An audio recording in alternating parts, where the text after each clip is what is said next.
From Tally to Cali, It's time to wake up. Wake up! Wake up!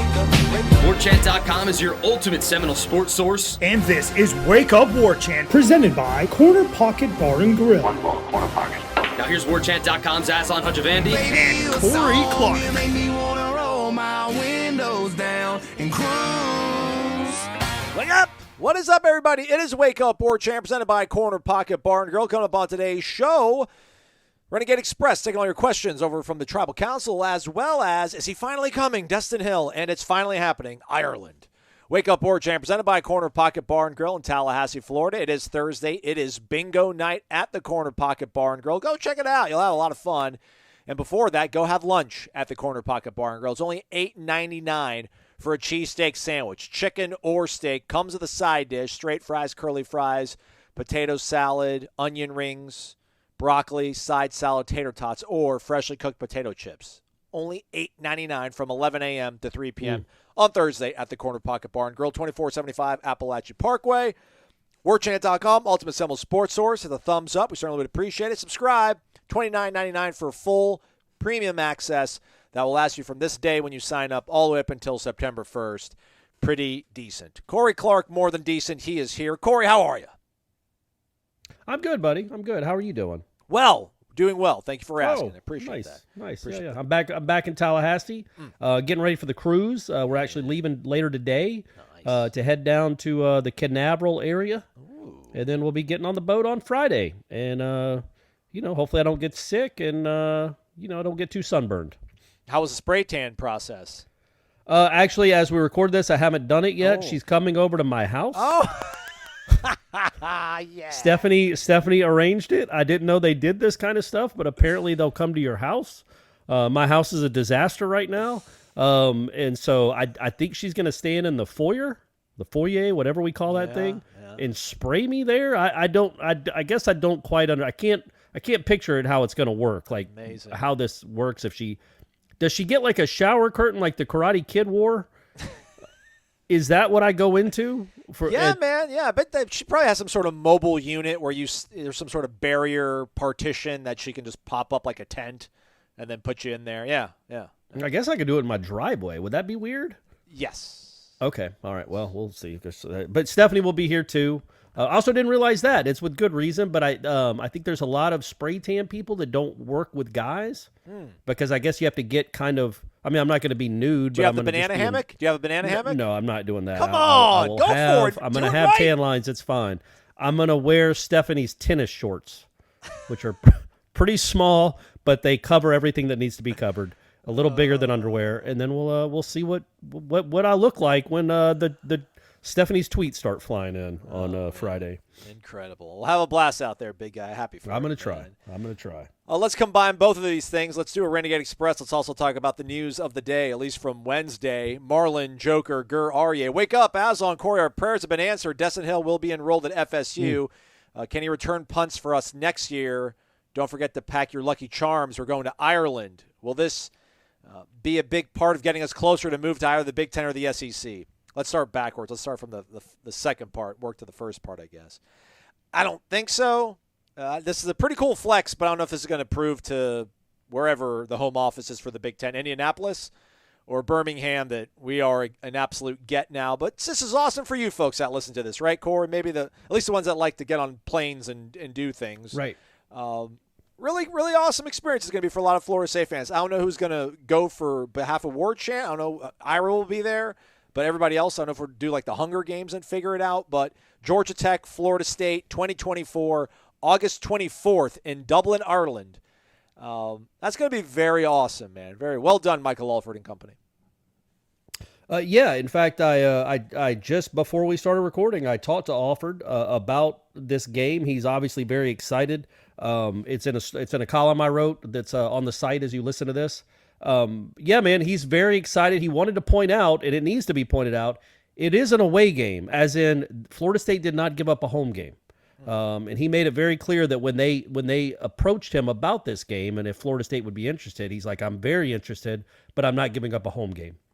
I think Florida State fans should hear that and appreciate that, because there aren't many ADs. Because this is a huge game. Like, the whole country will be watching. It's week 0. It's 2 Power 5 schools. It's in a different country. Like, Nebraska. Think of all the people that watch Nebraska and Northwestern, and that's Nebraska and Northwestern. Like, this is Florida State and Georgia Tech. Florida State is obviously the bigger name, but you're going to have all the eyes on you, just like you did for the LSU game, just like you did for the Louisville game and the Oklahoma game. Like, it's a really smart thing to do, especially if you're coming off another solid season or good season, which we think they'll have in 2023. The Florida State brand just stays in the conversation. After what you hope is another double-digit win season, 2 in a row, you're building off that, and then the very next year you open the season for college football. That's a smart move. It's like week sub-0 because there's August 31st, which might be week 0. 24th, that's early. That's really early. Yeah, you're right. It is kind of week sub-0. Sub-0, now plain 0. Best line from Running Man. Amazing. But now plain 0. They were all dumb. Every time he threw somebody up a cliff, I had to let them go. Oh no, don't you speak ill on Commando. All those were great. I mean, come on. I had to let him go. Sully, and then remember when I told you I would kill you last? But you think about this situation where a guy's just tried to kill you, ran you off the road. You go and get in a fight with him near the cliff. You throw him over the cliff. Your buddy comes up to you and says, "Hey, what happened to Johnson? I had to let him go." Johnson would be like, "What do you mean you let him go? He just tried to kill us." He's like, "No, I had to. Don't you get it?" Like, Johnson doesn't even question. He's like, "Oh, he means he threw him over the cliff and killed him." That's just him being quippy. But yeah, so going back to the point at hand, I think that it's a really smart move for Florida State. But it's also just more than that, man. More than just the analytics of what it means to the brand. It's cool for the Florida State fans that have the means to do it. And I know not everyone, probably not most, listening to this show have the means to just book a trip to Ireland. But it's really cool for the ones that can. And it's also cool that Florida State immediately put out travel packages to boosters where they can get in line, get set up, try to get set up. And it's 18 months out. So you're not springing this on people. They can, if there's a way to plan a big trip and make this a once-in-a-lifetime experience. Yeah, there's a football game in the center of it, but it's a trip to Ireland. Oh. Like, it's a really cool experience for the people that will get to go. I don't know if I'll be one of those. I assume I will. Stephanie's already told me she's going, whether I'm there or not, so I assume I'm going to be there either way, but we'll see whose pocket it comes out of. All right. So, yeah, August 24th, 2024, New Orleans to Orlando to Dublin. Get some. That's what we do. That's right. That's what we do. Also on Wednesday, Sam Spiegelman, who works for On3, recruiting analyst, really well connected, dialed into what goes on in the state of Louisiana, especially the New Orleans metropolitan area. He was the one that tweeted back in December that sources indicate to him that Destyn Hill, the much ballyhooed wideout from the 2021 class who has never surfaced on social media or Tallahassee or anywhere really in the public eye, would enroll in May of this year. And then on Wednesday, he updated his reporting to say that multiple sources now close to the situation confirmed to On3 that Hill is still on track to join the Florida State football program in May. Destyn Hill was a top 120 player, Corey, 6 foot, 200 pounds. Yeah. 4.4 alleged speed. I mean, his tape looks really good. I never really could take it all that seriously because we never knew whether or not he would arrive. Spiegelman kind of doubled down on his reporting, did the recruiting show with Langston last night. And watching his tape, you're like, wow, man, I don't know how much of that you lose when you're not playing high-level football for 2 years. I would assume when you're only 20 years old, you can probably tap back into it after a few more months. Not that he needs to be ready to go week 1 against LSU, but maybe he can give you something towards the middle part of the season. Does this reporting, does it change your outlook, the likelihood you think that Destyn Hill ever does arrive in Tallahassee? Oh, for sure. I mean, I think it's it's likely now, maybe probable. It's not 100% for sure. But yeah, he's not just whistling Dixie. I mean, he like you said, he's pretty well connected with what goes on in Louisiana, and we know the coaches still want him. So, and it's not, I think the coaches would have told us, man, it's not going to happen when we'd ask privately about that situation. They never did. They've been planning on it. They hoped to get him last year. It didn't happen. They're hoping to get him here. This reporting is certainly positive. But I think Florida State fans will treat Destyn Hill like they now are treating Travis J. Like, all right, man, it's awesome that Travis J is still on the team, just like they'll say about Destyn Hill. It's awesome that if he shows up in May, it's awesome he's here. But just be cautiously optimistic. Like, missing 2 years or whatever it's been of high-level football, not even playing in 2 years, I can't imagine a scenario where he works himself into the rotation. And then, I don't know, it was very foggy around his situation. But if he's not worked himself into the rotation, he's a scout team guy. And maybe this isn't fair. It probably isn't fair. But is he cool being a scout team guy for a full calendar year or for a full season? Yeah. Will he be here to start this? Will he be in Ireland? Will he start the spring Will he start spring practice in 2024? Will he be on the team then? Just because, I mean, there's no other way to say it. It's certainly it's plausible that he shows up and then, you know what I mean? Like, there's no reason to have concrete belief that he is just going to have a normal college career, because the start of his college career has been anything but normal. But, you know, you remember the Buster Davis saga. That kid had a really good Florida State career. Took forever to commit, like months, I think.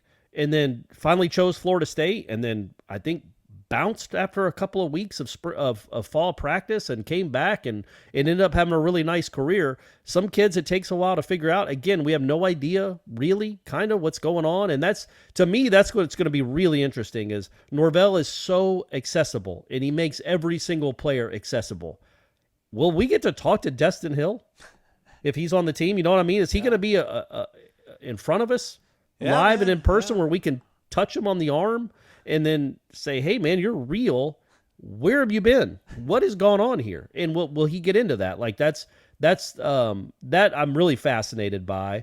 But, yeah, I mean, it's good news. I mean, he was one of their bigger recruits of that year, maybe the top recruit from that year.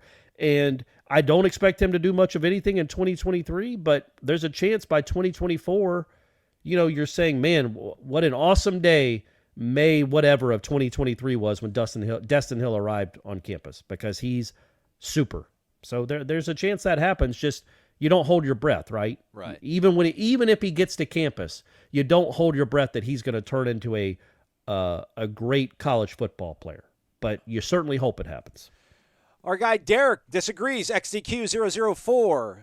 I have a crackpot theory I'm working on. I want to share it. Not only does Destyn Hill show up, but he will get on the field and contribute this season.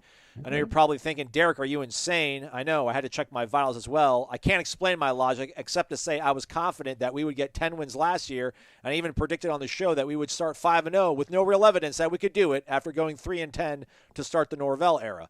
But remember, someone outside of normal sources reported that they heard he would arrive in May. I know that he has not played football in over 2.5 years, but if you've never played football, especially wideout like I did in college, it doesn't take long to get in shape and get on the same page with your quarterback. If he does show, he'll have summer to work with Jordan and get bodied up by storms. Also, let's not forget that he was a top 150 player, sub 4.4 speed, and we've got an opening for playing time in the slot and at punt returner until Mycah returns. I know this would tail the likes of the Loch Ness Monster and Sasquatch, but with the buzz around the program for the upcoming season, this would be the perfect time for Destyn Hill to show up and realize the potential we had for him as the highest-ranked recruit to sign in 2021. Two-part question, now he has. That was just all the preamble. That was the preamble. All right. Oh, by the way, what about Mycah? You didn't get to talk about Mycah. I shoehorned some stuff in with Mycah. Hip hurts, man. I know 4 to 6 months. I'm not counting on LSU. October, I'm hoping. I know that's more than 6 months. But I don't know, man. Hip I don't. Yeah, hips are scary, man. That's a bad injury to have. I've read up on it some, what he went through. And a lot of people say it could be a lot more than 6 months.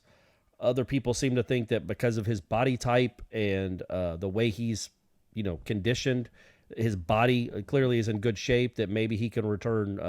It won't be 5 months or 6 months. He could be ready to go. We'll just see. I would be surprised by LSU. I mean, a hip is a really big deal. But the good news is, not that there's really ever any good news when it comes to an injury like that, is that, you do have Winston Wright to slide right in there. You also have Ja'Kai Douglas, who, again, both of those guys, man, they're different than Mycah. And I think Micah's Mycah's contribution to the team was as much about mindset as production. I think when you see the smallest guy in the field blocking guys into the sideline, everybody starts blocking like that. They don't want to get shown up by the smallest guy in the room. And I think that kind of permeated the wide receiver core, maybe the whole offense.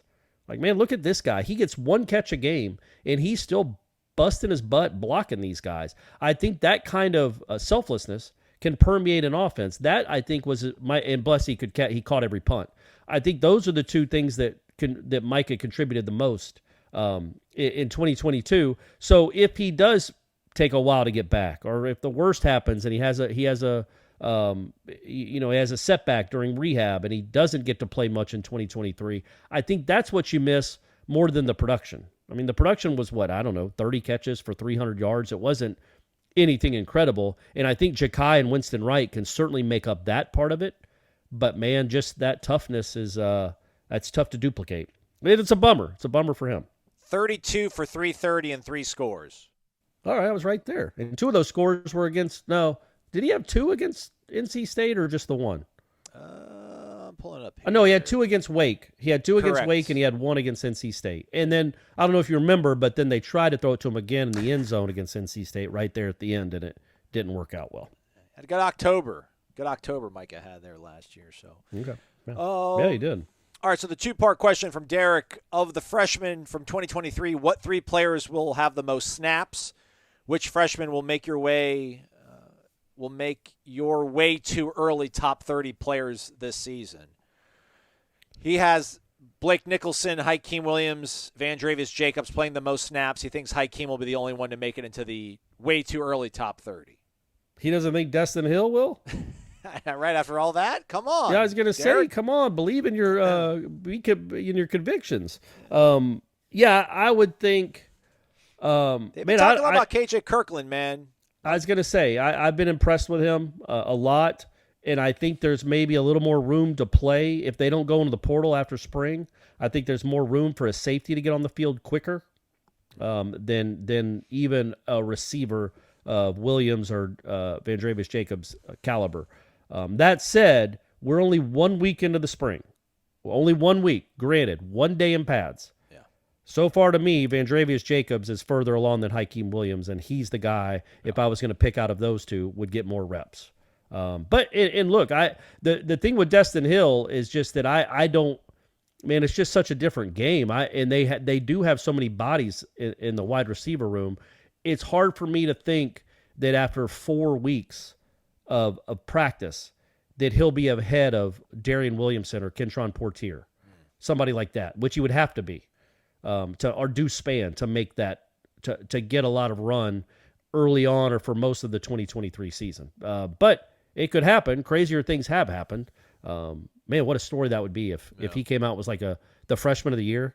Yeah, Destyn Hill, like that's what I mean. He's going to be on the cover of magazines and stuff. They still print magazines, right? Yeah. So he'd be on the cover of magazines if something like that happens. But it's a good question because I would say Nicholson would be my early choice, except he's not here. Yeah. So how can I know? We'll know more in August, but I think that right now I don't know that it's anybody other than Jacobs and Kirkland and Hakeem, right? Like it's going to be hard for any of the linemen to get on the field. I'd almost go with Conrad Hussey at safety ahead of Nicholson. That's another guy that hasn't arrived yet. He could be a guy that maybe towards the end of the second half of the season finds a way to get into that back end of the defense if KJ Kirkland, Quindarius Jones maybe don't hit their stride the way that they've been doing so far in spring. So, but yeah, I mean, are you going to say Lamont Green Jr.? Probably not. Lucas Simmons, there's just so many guys ahead of him. Brock Glenn, obviously, too many guys ahead of him. Jaden Jones, I don't know if he really counts as a freshman. He went JUCO, so options are limited. Keith Sampson, another guy who plays on the interior, probably not expecting that. Who knows? Maybe Edwin Joseph might be a dark horse. But I like your picks, Derek. I won't go against them, but I agree with you, Corey. Vandravius Jacobs has shown us a little bit more than Hakeem so far. But again, 3 Correct. Practices. Calling it a week almost even sounds misleading. Yeah, it's 3 practices. Yeah. It's a good point. Yeah. 1 in full pads. All right, let me shimmy to the top of this. FSU Robert, wake up. Aslan, Corey, thanks for the great content as always. Corey, I could not stop laughing at your special person in my life tweet and he got to meet my girlfriend. Laughing emojis. Yep. I made even Stephanie laughed at that one. That was a doozy. That was a good one. I follow you on Twitter. What? Oh, I missed this. What happened? Yeah, Stephanie was at the Extra Point Club and took a picture with Norvell. Oh, okay, I got you. And then I tweeted the whole thing about nice. a very special person in my life, and he got to meet my girlfriend. Nice. Let's go to the easy one first, I guess, quicker. With Mycah out, who's going to return punts? Don't know. It's a good question. Winston Wright returned one punt at West Virginia. He was a kick returner. He was not a punt returner. And they are different skill sets. Clearly. I mean, you're catching the ball with people all around you, or you're catching the ball with nobody within 20 yards of you. They are just different skill sets. So just because he's a kick returner and been a really good one does not mean he's a natural fit at punt returner. There are other guys last year were like Jamie and Pokey, and they're both gone. So I don't know. Azarie gets looks back there. Jakai, I think, has gotten looks back there. I don't know. Yeah, Azarie is the only one I can see in my mind's eye back at practice last week actually returning. I think Travis J might be in the mix, and I know he fielded some last year in practice. I'll keep an eye on it. So we'll look. Yeah, we'll look more when they so I guess next Monday when they come back. Tuesday. We go back now. We'll be doing Tuesday, Thursdays, and then they scrimmage on Saturdays from here on out. Is that true? I didn't know that. Oh, man. We'll know. We'll look. I'll make a point to look who's back there on Tuesdays if they do punt return. We'll make a point to look to see who's all back there getting reps. What are you all manning about? That's 2 days we have to go as opposed to 3 days, Corey. I thought that got no, because I was hoping I could go to the Wednesday practice before I headed back up to Atlanta, but I'll just get to see one practice instead of two. There you go. That's all. Head's in the right place. But yeah, check out the videos over on warchant.com. I think I filmed a couple reps of them drilling guys returning punts. I don't recall who it was because my mind isn't focused on it at that time. I'm just kind of a mindless robot filming whatever in front of me, Robert, so check that out. As far as you know, he wonders, was the playbook wide open last year? I know it was limited for a while with the new influx of talent at every position. I was wondering if we might see some new looks and formations. Was it ever not open, man? They wore it on the chin. I feel like they showed it all, yeah. Even in 2020, I think you were seeing a good portion of it. I just think the playbook looks a lot better and seems a lot more detailed when you have a quarterback that plays like Jordan did and uses the middle of the field. It's not like they weren't running routes in the middle of the field in 2020 or 2021. It's just that they were exploited a lot more last year as your quarterback continued to grow and become one of the best players in the country. I would think they're at 100%. I mean, I'm sure there'll be some wrinkles that are added. Yeah, for sure. All coaches do that in the offseason. They go and steal from other coaches. But I would think for the most part, what Norvell wants his playbook to be, what he wants his offense to be, I think it's 100% operational. For sure. Maybe that dream formation that Kurt was talking about the other week with all the tight ends. The tight ends, yeah. They might see some new 13 personnel sort of stuff with all these guys they have at tight end. But, yeah, man, that offense last year, that was peak. That was peak performance. It's nothing to be afraid of saying that. That's the way you want to look when you're at optimum performance, and they pretty much were. They had all the pieces they wanted. And they got some better ones now. So it'll just look that much better, that much more effective. So excited to see how that goes. VitaminEnergy.com. Promo code is WarChampBOGO. That's BOGO. That means buy one, get one free when you use that promo code, courtesy of our friends, at least the Florida State alum friends that work over at Vitamin Energy. It's not even 2 ounces. It gives you 7 hours, even more of energy, and there's vitamins packed in these things. Vitamin Energy Sport Plus is on the menu for Friday for my max effort lower body day. It's got leucine in it, which is a branched chain amino acid. It's one of the 3 branched chain amino acids, Corey, that helps give muscles energy during exercise. So it also helps protein synthesis, tissue regeneration, and metabolism. It's all in this little shot that's like not even a full $1 when you use the WarChant BOGO promo code over at VitaminEnergy.com. Tastes good, too. I like the way it does. Jolts me up. Everything's good.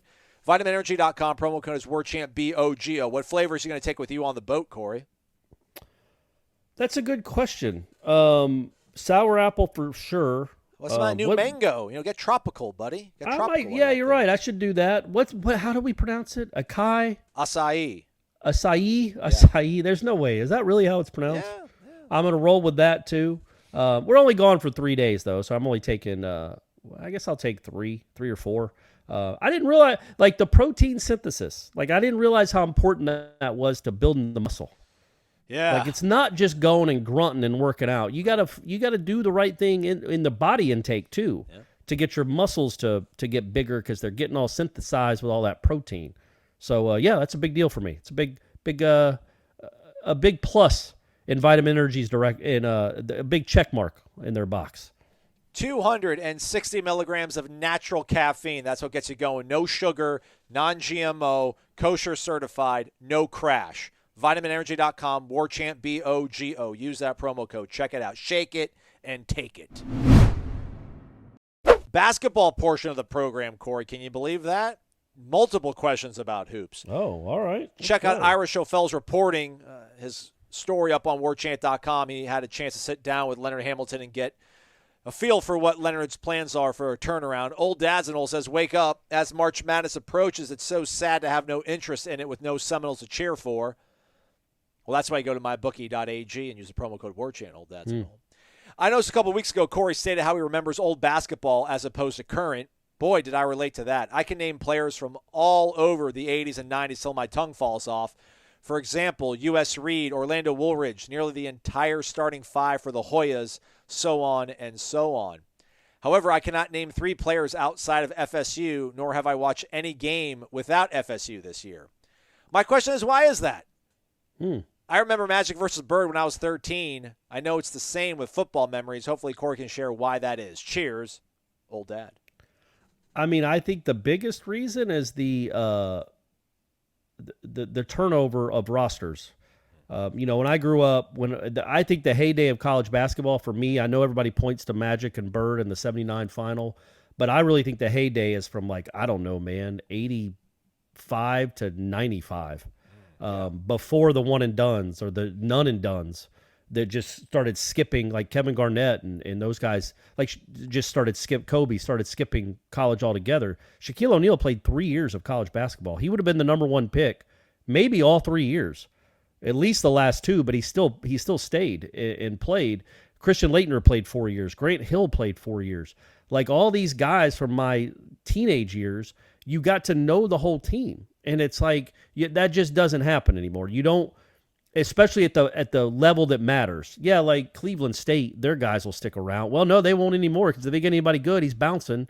He's going to portal out as soon as he averages 10 points a game. So it's just college basketball is so hard to, I don't know, man, like know the players. It's just so hard to know the teams and know the players because of all the turnover. Like I'm literally trying to think right now. I can't name 2 players on Kansas's basketball team. Yeah, I cannot. I can name more players from the '88 Kansas team than I can from the 2023 Kansas team, and that goes probably for most teams outside of even Duke. I can name 5 players on Duke. I can name their whole starting 5 from 30 years ago, and that's not just because I have a weird brain. It's because those lineups were more memorable because they were together longer. Like Bobby Hurley started as a freshman. By the time he was a senior, you hated his guts, but you knew who he was, and he was one of the bigger names in the sport. Like there's Bobby Hurley, Grant Hill, like I said, Laettner, Thomas Hill, all those guys were part of a crew that you just grew up. They got blown out by UNLV in a championship game when they were younger, and then you watch them get better and better, and then win 2 straight championships to close out their careers. And that kind of happened a little bit with Florida State. With even back as far as 14 years ago, when Luke Laux and Dulkes and those guys came in, they had Tony as a senior.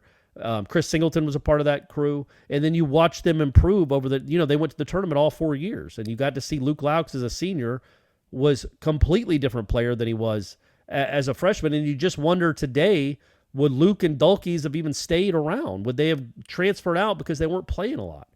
So I think that's the main thing. In college football, most guys, they all have to stay 3 years. In basketball, the good ones are done after 1, the really good ones. And even the sort of good ones might be at a different school. And it's just hard to have that roster knowledge and I think that really hurts it. Yeah. It's great. I saw this list, I think On3 put of like the top 10 guys available in the portal, and it had, the list of the 10 names, and then by each player's name, it showed the logo of the school they were at. But so many of them had like really tiny logos because they had to put 3 next to the kid's name because he's already been at 3 schools. Yeah. And he's on to his 4th. It's incredible. It's nuts. But I mean, it's fine. I'm all for player empowerment. Let them go where they want to go. It's fine. It's just, look, man, it is not getting better either as far as college basketball is. Like March Madness is a big deal because a lot of people bet on it. A lot of people, the entire country bets on it. But other than that, nobody cares about college basketball. I shouldn't say nobody. The interest level, the ratings has plummeted to a point where, I mean, I just remember Big Monday as a kid. Like, oh man, Alonzo Mourning's going up against Billy Owens. Like, this will be fun to watch. Or even before that, like Ronnie Cycli versus whoever from Georgetown, Reggie Williams. But it's not that. It's just not that anymore. It's just not. You don't. You know what else I think hurts college basketball, Aslan? I'll be honest with you. The pace of the game, the charges that are just called incessantly. I remember in 1990, some people will remember this name. Well, they will now because there's a Showtime documentary on him. Chris Jackson, who is now Mahmoud Abdul-Rauf, but back then was Chris Jackson. He averaged 30 points a game as a 6-foot freshman at LSU. He scored 50 points 3 different times. Nobody scores 50 points anymore in college basketball. You watch the NBA, Damian Lillard's going for 70.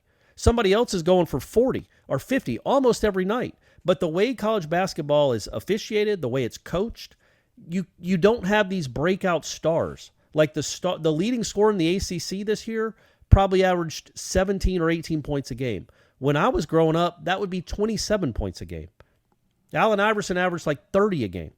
But you don't just have these big scoring guys anymore, these really fun players to watch. Because, a college coach will be like, we're not letting him beat us. Now, look, when somebody plays Florida State and you can shoot, Florida State will let you shine. Florida State will let you get your shots up because they want what's best for college basketball, man.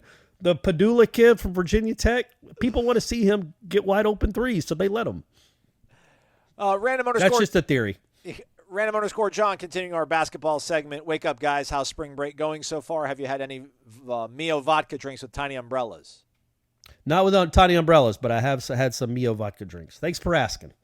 FSU's basketball worst season ever, now etched into the history books. What kind of miracle workers are we going to need to get this team back on track? I mean, are we talking Gandalf-like wizardry, or do we need to call in the Avengers for a full-on superhero-style intervention? Could FSU even attract those players? Well, I hope you read Ira's piece on Warchant. You should, because look, man, that was an extensive story and an extensive sit-down with Leonard Hamilton, and he opens up about what needs to happen, what went wrong, but definitely what needs to happen for them to get back on track. But the reality is, and we talked about it last week, it's basketball, man. You get 3 good players, and now it's a very fair counterpoint to be, why would they come to Florida State right now? I get that. But if you get 3 to 4 good players to go along with some of the guys that stay, well, you can all of a sudden be a surprise team. You can all of a sudden be like, look at Pitt, man. Yeah, NC State. I know you. NC State's a better example because Pitt was an 11 seed and had to play in the play-in game. But NC State's a very good example. Miami is the best example. Like, just you can get guys, and all of a sudden, it's not like the old days. Speaking of the old days, back in the early 90s, where if you had to do a rebuild, it was going to take 2 or 3 or 4 years. I always bring up the Krzyzewski story where he was almost fired. And he had that game against Virginia in the ACC tournament where they lost by 50 or 40. They lost like 90 to 50 or something in the ACC tournament. And they were at a diner that next night, or the same night. They went to a diner, him, the AD, and a couple of assistant coaches, to just, I guess, lament the loss. And somebody at the table said, "Here's to forgetting tonight." And Krzyzewski immediately said, "Here's to never forgetting tonight." Meaning, this is rock bottom. We've got a recruiting class coming in that's very, very good, and we're going to build from there. And then 2 or 3 years later, whatever it was, they were playing for the national championship. And then obviously he became the most successful basketball coach of all time. You don't have to do that now. You don't have to rebuild with Jay Billis and Johnny Dawkins and this freshman class from all over the country. You can go get 3 kids that are 22 years old that have played a lot of college basketball, and if they can come together and be cohesive, you can go win some games and make the tournament, and from there, it's anybody's. I don't think they're going to get the type of level of transfer that you're looking at a 2 seed in the 2024 NCAA tournament, but you might look at an 8 or a 9, and who knows, man, maybe you get hot and somehow make a miracle run. But that's not out of the realm of possibility, right, Aslan? To just get 2 or 3 really good players that turn the team around and make it not just competitive, but like a winning program. Yeah, I mean, look at all these names that are popping up into the portal. These guys are at programs that are pretty, even by mid-major standards, are not very sexy. Florida State is an ACC program. Ham's a pretty cool dude to play for.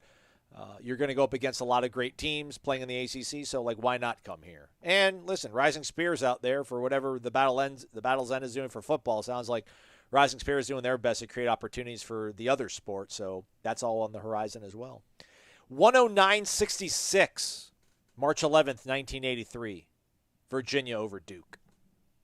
Oh, you looked it up. What was it? So it was 43 points? Yep. Yeah. Yeah, it was in Atlanta too, I believe. Because I just remember that part of the story. They went to some diner in Atlanta. And Denny's. So that was a Denny's. Oh, you read the story? You found it? John Feinstein. Oh, there you go. That's a great book, by the way. Feinstein was one of my favorite writers growing up. But yeah, that was 83, and then they played for the national championship in 86, and they were they made the tournament and were pretty good in 84. I think they beat Jordan one year that year. That was the last night. That was rock bottom, and then from 84 till now, they've been the best program in the country. So maybe Leonard went to the Greensboro Denny's after somehow not getting a 2-for-1 with 58 seconds on the clock and losing to a bad Georgia Tech team, and told Stan and the boys, here's to never forgetting today. Yeah. RJ Barsh is like, wow, I want to forget this first season in Tallahassee.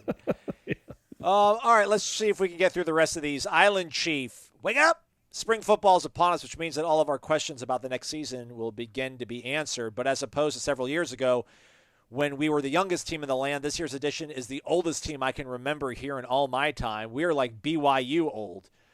My count, which is not guaranteed accurate, shows us with 33 redshirt juniors, 15 redshirt seniors. Throw in a couple of regular juniors and seniors, that's about 50.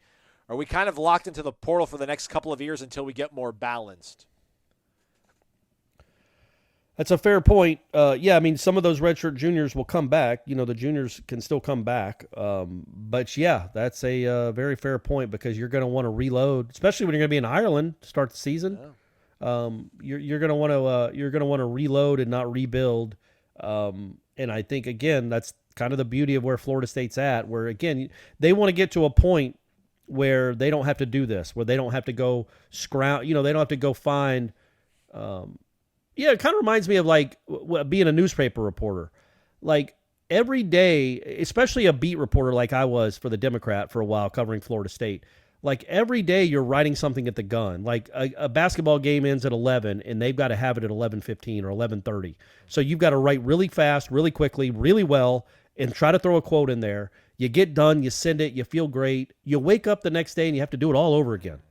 All that same anxiety, all that same deadline pressure.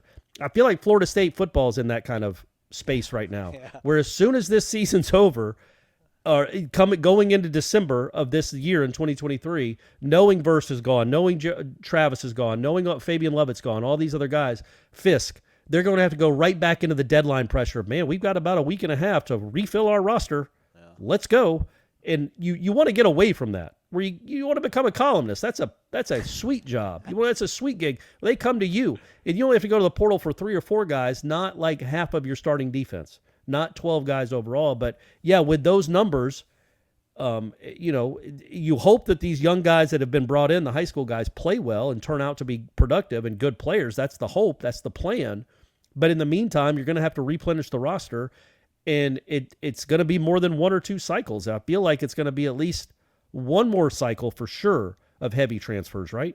It's got to be, especially with those numbers he just said. Yeah, it feels very position centric though, right? Like you're probably okay at quarterback. Maybe unless there's somebody out there that.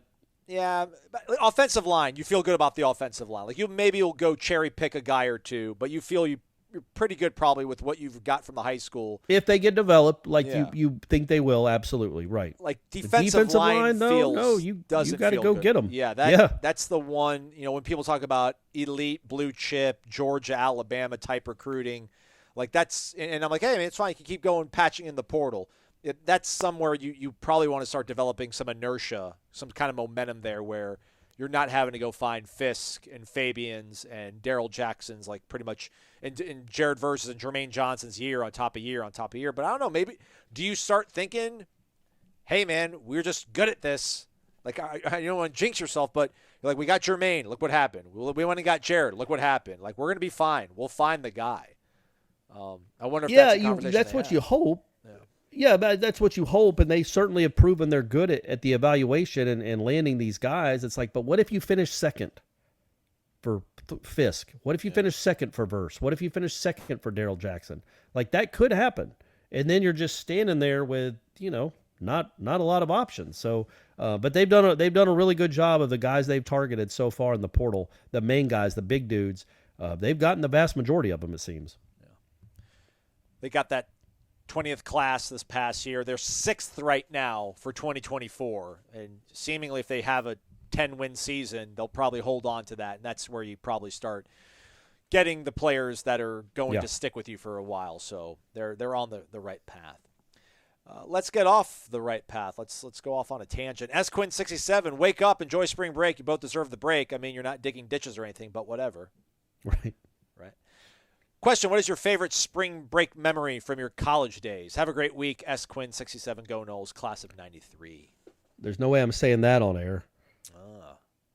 But the one that's most suitable for this show is one spring break. I did go to spring training with my dad. But that was back when there were so many teams in Florida. So we went to I think 5. We went to Sarasota, Tampa. I think we went to 5 games over the course of 3 days. It was really cool. And that was before now spring break or spring training. It seems like those seats are as hard to get as regular games. But back then in the 90s, it was pretty easy to get really good seats, like right behind home plate for like $15, and you get them the day of the game. So that was a really fun trip. I need to do that with Brady at some point. 2004 was solid. Daytona Beach. Me and all my guys. That was a good spring break memory. We had like 3 rooms that all adjoined to one another, and then we had a room of girls that we befriended that actually adjoined to the other one. So we had this we literally called it the portal. Back before it was a thing, and you'd go to their room, they could come to our room. That was good times. That was very good times. Did you pair up? No, there wasn't. There was like 12 of us. There was 4 of them. So do the math. Well, do the math, okay. kids. Gotcha. Before that, the year before that, we went on a cruise, kind of. It was almost like I don't want to call it a cruise because it just took us from Fort Lauderdale to the Bahamas, and they could drop us off. Like we didn't party on the boat, but me and 3 of my buddies, we went to Freeport. And I ended up in a car with some locals trying to pick up some PEDs, some party-enhancing drugs. Okay. And I thought I was pretty much going to be killed and dumped into the barrio of Freeport. But I lived. And that would have been a scenario where people would be like, well, I mean. Yeah, what do you expect, kid? Yeah, they told us. What do you expect, big guy? It's a tragedy, but I mean, be smarter. Yeah, it's incredible the amount of stuff I've gotten away with. So I try not to be too grumpy about my day-to-day life. It was the first 10 minutes. It's everybody goes to this one hotel, and there's a whole bunch of North Carolina people. And that was the year they were horrible with Matt Doherty, and they actually beat Duke. That year. And then I remember everybody in that hotel ran and jumped into the pool. They started going crazy because they beat Duke, and despite having a horrible year. But there was a orientation, and they're like, listen, whatever you do, if you get arrested for trying to buy illegal substances in this country, it's we cannot help you. You will not be going back on the boat with us, and we have no idea when you'll be able to leave. They're like, the justice system here works so. And I'm like, whatever, man, whatever. Yeah. Don't do that. And stuff, you were right. You were right. You made it back. And I know things. I had a walkie-talkie. We all had walkie-talkies, and I pulled out my walkie-talkie to tell my friends, I'm like, dude, I don't feel good. Help me out. And they started freaking out. The guys that are from the Bahamas driving me. They're like, what? And they're like, are you a cop? I'm like, no, man. I'm like, I just don't know what the hell is going on right now. I don't feel very comfortable right now. They calmed me down. They took me to the place. And the crazy thing is they dropped me off right in front of the police station, which really put my blood pressure up. But it worked out. I'm here. I'm safe. You're here. You're making it, and you're telling the story some almost 20 years later. I'm not the basketball guy, but there are no more 48 hours on the sports calendar I love more than the next 48 hours. Thursday and Friday of the NCAA tournament, March Madness, you cannot beat it. But you kind of can. If you go to mybookie.ag and use the promo code WARCHANT, they'll give you a cash deposit bonus that you can turn around and use right now on these first batch of games. So me and my friends, there's 4 of us in total. We each put $100 into a pot, and then we put a parlay for Thursday, the early games, and then the late games on Thursday. Then an early game one on Friday, and then a late game one on Friday. And each of us is responsible for setting up the parlay. So I go first.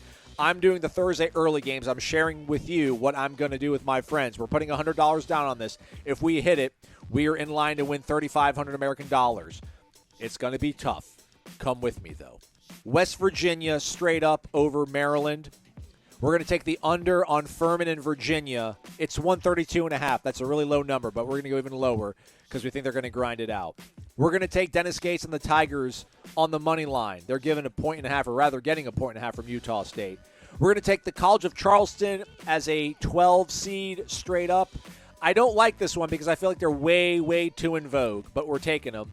And then we're going to go with Illinois straight up over Arkansas. Don't like the way either of these teams finished this season, but we'll just go with Illinois out of, I don't know, some sort of weird principle that I don't have to articulate to you folks. So West Virginia straight up, under on Furman, Virginia. Missouri, money line. Charleston, money line. And we are taking Illinois on the money line as well. Those 5 games, plus 3,400 odds over on mybookie.ag. Bet anything, anytime, anywhere at mybookie.ag. Use the promo code WARCHANT. Have a great March Madness. Jangalang, wake up, fellas. Came up to the Gatlinburg, Pigeon Forge area, and I have seen more Noles this week than any other fan base outside of Tennessee. Additionally, I have seen more go-kart tracks and putt-putt than Destin and Panama City combined. We're in Gatlinburg? Yeah. Oh, that's interesting. Yeah, Gatlinburg's got a little, it's pretty mountains, but it's also got a little rural sensibility. I mean, the go-karts make sense. I didn't know it would be the, putt-putt capital of Tennessee. Well, where there's go-karts, there's putt-putt, I feel like, So hey, good call. There's a CVS, there's a Walgreens. Kind of follows one another. Right. Yep. I've always been a huge beach guy, but there's a beauty to the mountains that is pulling me in. Are you a beach guy or a mountain guy? I'm totally a beach guy. I lived in Montana for 14 months. That was enough, man. It's pretty out there, but I like the beach. It's in my blood. I'm really neither, but if I had to choose, I love the beach at night. It's very calm and peaceful. I do not like the beach at all during the day if it's hot. Like, what am I doing out here? I have this, this skin that can't take sun, apparently, without getting spots all over it. And I'm just not meant for the beach. I'm not meant for the sun. I think mountains is more of my speed. But then I'm not a mountain man either. Like, you know what I mean? Like, I'm not a guy that could go live in a log cabin. I'm no Ted Kaczynski. R.I.P. Is he still alive? I don't know. He might still be on death row somewhere. Let me look it up. But, yeah, I'm not one of those guys. So I'm really neither. But if I had to choose, like, a fun week's vacation, I guess I would choose the beach because I've never decided to take a week's vacation to the mountains. Yeah. But I also think, isn't that the time of year, too? Like, the coolest time to me to be in the mountains would be when it's snow on the ground.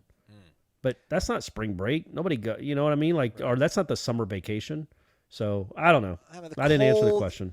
Man, yeah, the cold sucks. And the cold, it wears on you after a while. That's why everybody. But the fires, the warm fires, that's good stuff. The hot chocolate, that's fun. I will say this: I will always remember the first snowfall in Bozeman, Montana, when I moved there, and I'd seen the mountains. They were just green and brown or whatever, just from the foliage that was on them.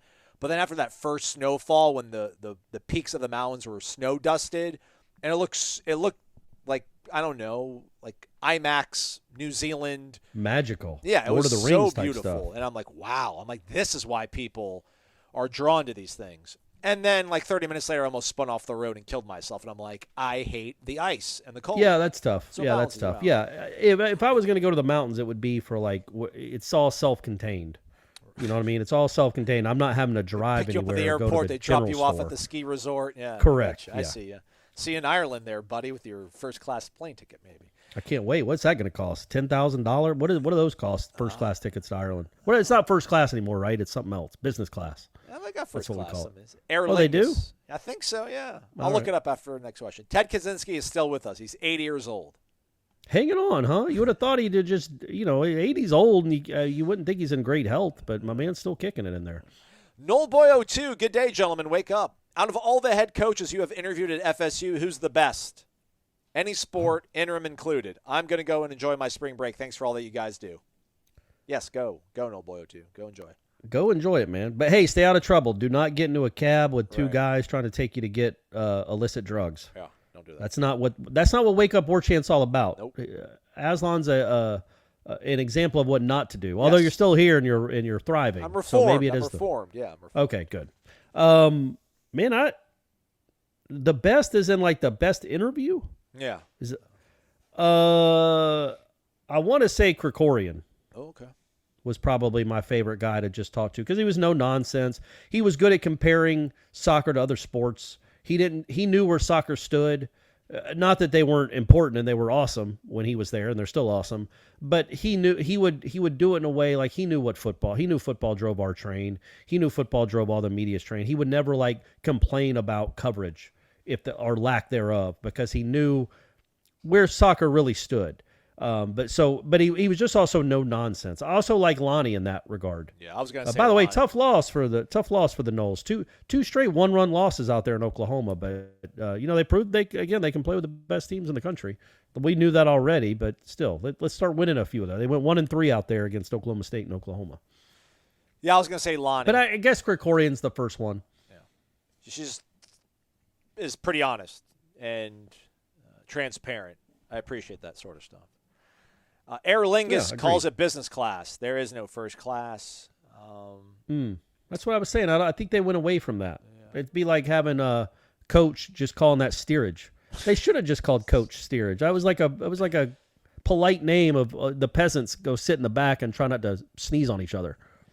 But those I do know this because my sister and her husband went and flew to London maybe a couple years ago.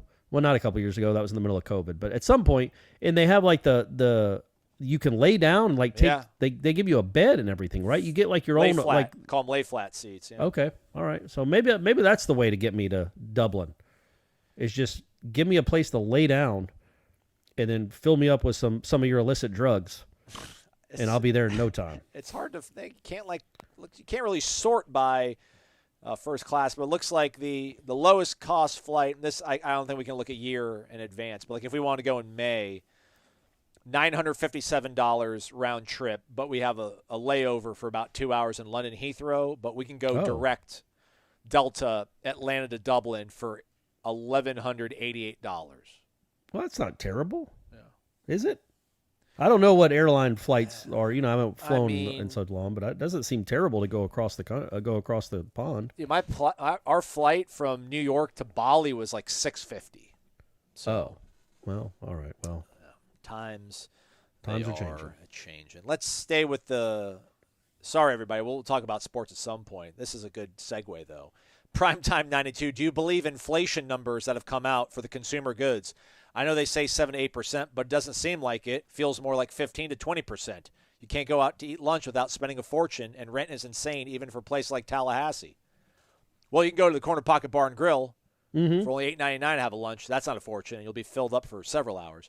But yeah, just right there, that's a jump. $600 to $1,200 is more than 7-8%. So. But I try not to get too involved in the economics of what's going on out there. I at some point, Corey was hoping for a societal reset. I was just hoping for absolute chaos and just like, let's all fight for ourselves and just reset the social structure that we live in. Let's go scrounge for our own food or take somebody else's. Yes, that. But then I remember that America is a very heavily militarized populace. And you're not going to go banging on a door and saying, "Give me your food." I mean, especially where we live. Well, where everybody lives, there's a good chance you not leaving there. So that was you got to arm yourself, everyone. That's the goal. That's what we're trying to get everybody to on Wake Up Warchant to understand. To get rid of this inflation, arm yourself. I was hoping that would too. Like I don't buy eggs. But aren't eggs through the roof right now? Absurd, dude. I would buy 18-pack of Eggland's Best Eggs in 2021, $4.79 at Publix. Now it is literally $7.89. Now that is not as much of inflationary sort of pressure as it's the birds. It's like avian flu is apparently the worst it's ever been, and it hasn't gone away. So they're having to slaughter literally millions of birds, which is affecting the supply, which is affecting the price. So it's not so much. It's not it's not because of Putin as much as whatever we're being told. Everything else is because of inflation. So, but it's terrible, the egg prices. It's horrible. So I go to Trader Joe's now to buy my eggs. But let's move on. Did you have anything else to add about consumer index, Corey? No, I mean, I guess if you just want eggs, go rob Publix for eggs. Don't ask for money. Just go get you about 12 dozen eggs. I was literally thinking about building my own coop, but then having to go inside. Mike Tyson. Yeah, Mike Tyson used to have his own chicken coop. Was it? I thought it was pigeons. That's right. Yeah. Well, yeah. What about pigeons? Can we start eating pigeons? Oh, ugh. They're like rats with wings, Corey. I know. We don't need them. B50, good morning. We were blessed to have insight with Robert Cooper and Deloach within the coop. Who do you guys see carrying this midweek treat this season? Do we keep it in the same vein on the trenches? Fabian and the fellas, the Jackson 4, verse of the week. LOL. Enjoy the cruise. Been on 12 myself. You'll love it. Keep swiping, Aslan. Go Noles. Veteran of cruises. Yeah. What is the plan for that? I guess we don't know yet, right? It's still I didn't know early. Last year either. I was just kind of told a week before it happened. I want Robert Scott, man. If we're going to do this again, if I got to talk to somebody for 30 minutes, I want it to be Robert Scott. I mean, I would vote for Jordan Travis. I think yes, sir. I love Robert Scott, but I also know that Jordan Travis might be a tougher get. Yes. Than might be a little more expensive. Than a offensive lineman. So yeah, we'll see. We'll see. We got a lot of options though. What about Cypress? What if we went away from the offensive line and went to a DB that's in his first year in the program? That might be a unique perspective. Okay. All right. So I thought they were going to be like just throwing that out there. All right. Yeah. You guys let us know. It's for you people, you listeners, you fans. That's who we do it for. Let us know who you want. We'll see if it's within the budget. Jordan Travis. Probably not within the budget. So, just so you know. It's our guy, rather. It almost sounded like Irish. Put your thumbs up, everybody. Leroy Frager, a.k.a. Get Down Black. Good morning, Ashman and Sea Dog. Been a while, but I'm still here. LOL. My question, if you had to pick a breakout player, a player who has not done much in college, offensively, defensively, who do you got? Defense, I've got Travis Jay surprising everybody and starting over Shyheim at safety. I think he's going to be super hungry this year. He's definitely our most athletic safety. Offensively, I'm going to go with Darion Williamson. His size, speed is going to be a problem, especially if he gets used in the slot. If he can block in the run game and wear down smaller defensive backs and then run past them in the passing game, he will have a breakout year. You heard it here first. Who do you two guys got? Yeah, I hate to cheat or go on yours, but definitely Williamson is my guy on offense. Defensively, I don't know. Travis Jay's a nice one, I guess. Dennis Briggs, come on, do something. Greedy Vance, does that count? Can he be a breakout guy? Yeah. Because he's done, but he's done. I mean, he played 300 snaps last year. I know, but that's not 700. He was bubbling at the surface, no, that's what I'm saying. He played enough that people remember him. He led the team in interceptions. He had 3 of their 7, but he also played less than 300 snaps. He played 25 snaps a game on average. So maybe he becomes the breakout guy if he's out there for 60 to 70 snaps a game. Yeah, I really want to go with Briggs or McClendon. I think if Briggs or McClendon are one of your breakout guys. I don't want to say that means I don't think that means playoff, but man, if one of those guys steps up, in addition to what we think you have with guys like Darrell Jackson, Braden Fisk, and what we know you have with Jared Verse and Fabian Lovett, my goodness, that's Georgia-esque in terms of numbers, ferocious, and big dude. So I'm rooting for that, but I don't know, man. I don't know. Thank you though, Leroy. Welcome back. All right, we're almost done, believe it or not. I think we actually might be. No, we have 2 Believe more. it or not, it's been a 2-hour show? It's 57 minutes. We do need to hustle. I apologize. Vic Vic Ram. I don't know. Vic. Okay. The way the words, the letters are, I can't. It's like it's missing with my dyslexia. Wake up. After spring ball, there's going to be some attrition from the transfers. Or rather, there will be some transfer attrition. There's my dyslexia. You've talked a lot about the amount of depth we have. Are you concerned that we may come up short in one room by fall camp? I mean, yeah, that's always a concern because one or two guys from the same position group decide to bounce down the road. Then all of a sudden you're scrambling. The good news, though, is that if they leave, the portal works both ways. So, Brownlee leaves for Louisville, well, you get one of their guys in Greedy Vance. Like that stuff can happen. I would say I don't know of a position group because the positions that I'm worried about, I would be really stunned if somebody from the safety spot or the linebacker spot left because all the scholarship guys have to feel like they're going to play. Yeah, so you're not afraid of losing anybody that's going to be important, are you? I'm not. No, I'm not. No. Like, Malik McClain and Sam McCall are both guys that you'd like to have on this team, especially McCall. I feel like Norvell subtweeted him. I never mentioned this, but I think it was during his luncheon when he talked about players having to be patient. Yeah. I really felt like that was a subtweet at Sam McCall because it was like. Well, it wasn't a tweet, though, but I see what you're saying. Yeah. That's why the kids call a subtweet. Yeah. I don't want people to be confused that Norvell was tweeting during his press conference. But, yes, I do think that was something at Sam McCall because Sam McCall was going to be in line to get a lot of reps this year, I think, at safety. He might have been in line to start if he was good enough, and now he's not. He's at A&M. He's living with horses and just dogs everywhere, tumbleweed everywhere, which yell awesome. guy. And those weird yell dudes, awesome. Sam, enjoy it. But anyway, so those are the kind. That's like the level that you would lose. You think I don't think you're going to lose a starter, but Malik McClain was going to play for this team. Sam McCall was going to play for this team. You wouldn't want to lose a guy that would be second string. That would be a big deal. Like if you lost, say, I don't know, man. Like right now, if you're losing Brendan Gant Gant's going to play for this team. DJ Lundy is going to play for this team. You wouldn't want one of those guys to leave because that really leaves you vulnerable to a couple injuries where you're really scrambling. Because you don't have many linebackers as it is. You don't want to have to play true freshmen if you can avoid it. And if those two guys decided, and I'm not saying they will, they better not, they shouldn't, but because they're going to play. That's why I say they better not. They're really a part of the plan. But that's an example of where all of a sudden you get really worried about a position group. But the staff is smart enough, to your point. Like they know who's going to play, who they have to count on and rely on, and they have the means to, create more, loyalty, if you will, for them to stick around. Like, and again, if you are Brendan Gant, like you're going to leave here and go where? Like, you want to go to Georgia Tech?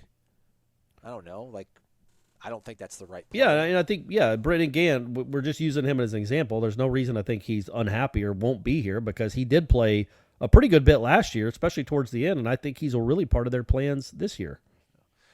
All right, we have three more. We're going to actually stow this one away for later. Our guy Dave in Birmingham, Tennis Up, asked us what newcomer has exceeded our preconceived thoughts of how he would be. I think that's too early, Corey. Yeah, let's wait a couple weeks. Ask that again, Dave, because we do want to answer it, but after one day in pads, it's just too hard to answer something like that. All right, Mark in Naples, wake up. Can we do away with spring break? I somewhat get it for college kids, but what possible good can happen for a 19-year-old in Cancun that can't happen in Tallahassee while still going to classes? The answer is probably not appropriate discussion for the show, so we should probably skip the question. My teenagers, they're off for the week. They already get 12 days off during the school year for teacher planning days, and the private schools down here also give the kids a ski break week. Oh, my gosh, that's disgusting. Wow, that can't be real. That is a ski break. That's so pretentious. Like no a water way. Ski break or a mountain ski Either break? way, that's either horrible. one. He and says, if you're not skiing, if you can't prove that you're skiing, do you have to go to school? Oh my gosh! The private schools down here also give kids a ski break week so they can go to Aspen. Sorry, that's my dad corner rant this week. Oh, that's a really good rant because that's incredible. God, I'd make my kid like walk to the airport then at least. I mean, you have to build some kind of. I don't know. I'm with you. All right, but as adults, if you had a spring break from work, where would you go this week? For me, it would be Ireland or New Orleans. Can't wait for spring practice to resume. How cool was Legacy Weekend, by the way? Words can't express how great it was to see all of the guys returning to help the program in any way they could. Go Noles. Yeah, man, see Buster. Buster was the coolest thing I thought. Yeah, No that was offense neat. to And Jameis, I'd say my spring break destination would be, I guess a cruise to the Bahamas. Yeah. So I'm doing it. I'm living my dream. I think I might go home to Clearwater this weekend, so that's going to be it for me. That's going to be my. Oh, okay. Well, there you go. Hey, well, Aslan, you'll be happy to know this as we do this in real time. The spray tan woman is here. Ooh, okay. Well, so I don't want to keep her waiting. Well, last one. Not with this bod. So let's go. Last one. Let's pick it up. NIL over everything, or maybe it's NIL lover everything. 2 questions. Trey Benson not getting the credit he deserved last season. He set the all-time record for forced missed tackle rate on PFF. With a better O-line, more one-on-one scenarios, over under 51.5% force missed tackle rate. There is a talking point out there. FSU has good college football players, but they're missing elite guys. Over under FSU having 8 elite players on their roster. When I need hope, I listen to Corey's rant after the loss to Louisville. Who knew a tiny bit of hope would turn into this conversation about elite talent FSU? Enjoy it while we can. That's good. I'm glad I could provide some positivity out in the world. I don't have the roster in front of me. I would say under on 8 elite players. If he had 51% force missed tackle rate, I would say over at 51.5. I think they'll hit the number at 8, but yeah, I don't. Over seems a bit of a stretch. I mean, obviously Trey, Johnny, Jordan, Jared, maybe 1 or 2 of the linemen, maybe Cypress. There's a chance they could hit the over. I guess that's the point of the question. I'm going to be positive as I go get this sweet bronze on this alabaster skin, and I'm going to say over 8 elite players. All right. We're over. It's done. Your guys are over us probably. We'll do this again on, I don't know what we're doing again. Corey and I will talk when he's back from the boat. Stay connected to warchant.com. Plenty of content going up over there. For Corey, I'm Aslan. Thank you for listening to Wake Up Warchant, presented by the Corner Pocket Bar and Grill.